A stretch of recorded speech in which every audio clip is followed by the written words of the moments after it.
नमस्कार दोस्तों, मैं प्रशंसित दास गुप्ता दीघा जगन्नाथ धाम से। जैसा कि आप देख रहे हैं, अभी अभी मुख्यमंत्री ममता बनर्जी मंदिर प्रांगण में आ पहुंची है। साथ में उनके पूरे टीम इस वक्त वो हर एक का जायज़ा ले रहे हैं। आहिस्ता आहिस्ता मंदिर की तरफ बढ़ते हुए मुख्यमंत्री ममता बनर्जी। ঘর তৈরি করে দেওয়া হবে, সেটা ট্রাস্টি বোর্ড দেখে নেবে। ডিএম এর উপর দায়িত্ব দেওয়া আছে, এসপি আছে, সবাই আছে, ডিজি আছে, সিএস আছে, হিটকো সবাই আছে, যারা এটা তৈরি করছে, চিফ ইঞ্জিনিয়ার আছে। ট্রাস্টি বোর্ডের সকলেই মেম্বার থাকছেন। আমরা আশা করি আর 3 মাসের মধ্যে এটা সম্পূর্ণ কমপ্লিট হয়ে যাবে। মার্বেলের মূর্তি অলরেডি তৈরি হয়ে গেছে, জগন্নাথ বলরাম সুভদ্রা। নিম কাঠের মূর্তিটা তৈরি হচ্ছে, কারণ ওনাকে সামনে রেখে পুজোটা হবে। এছাড়াও একটা মা বিমলা, যেটা মা লক্ষ্মীর মন্দির, মা লক্ষ্মীর একটা আরেক পাশে রাধাকৃষ্ণ, এটা থাকবে। তাছাড়া মেন গেট চৈত্যবেলার আগে ঠিক হয়েছিল মাসির বাড়ির ওখানে করবে, সেটা আমি একটু পরিবর্তন করে ডিসিশন নিলাম। এই যে মেন দরজাটা ঢোকার মেন গেটটা জগন্নাথ ধামে, ওই মেন গেটের ওখানেই চৈতন্যদেবের এটা থাকবে এবং ওই গেটটার নাম হয়ে যাবে চৈতন্য দ্বার জগন্নাথ ধাম। বাদ বাকি এখানে স্বর্গদ্বার থেকে শুরু করে সব আছে, অনেকগুলো বিল্ডিং আছে, আপনারা দেখতে পাচ্ছেন। জায়গার অফুরন্ত সদ্ব্যবহার হয়েছে। এমনকি পুরীতে যে ধ্বজা তোলা হয়, সেই ধ্বজা তোলার ব্যবস্থাও এখানে রাখা হয়েছে। এবং মিটিং চলাকালীন আমি রাজেশের সাথেও কথা বললাম, যে ছোট দায়িত্বপতি, তাকেও বললাম যে আপনি এসে দেখে যান, এবং যারা ধ্বজা তুলতে পারে তাদের একটা বংশানুক্রমিক কিছু লোক আছে, তাদের থেকে যদি 2-3 জনকে আমাদের দেন ভালো হয়। এবং অক্ষয় তৃতীয়ার দিন এটা উদ্বোধন হয়।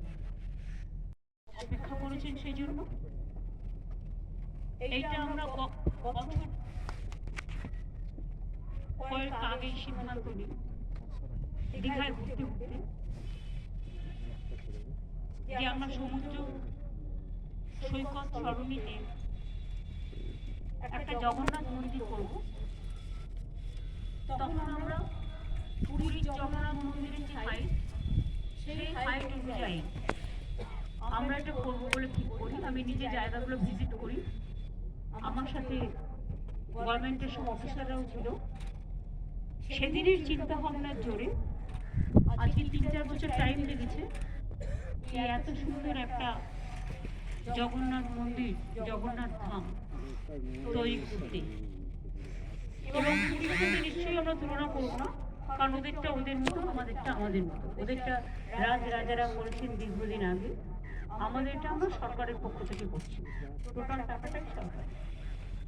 জায়গাটা অনেক বেশি আছে, এখানে প্রায় 20 একর জমি আছে।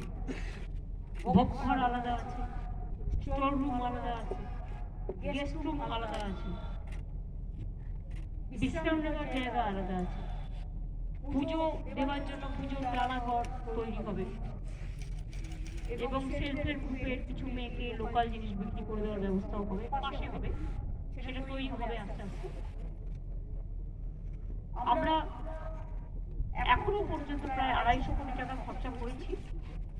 আরো হয়তো কিছু খরচা করতে হবে, কারণ মাসির বাড়ির দিকটাও আমাদের আরেকটু ডেভেলপ করতে হবে, ঘাটটাও ডেভেলপ করতে হবে।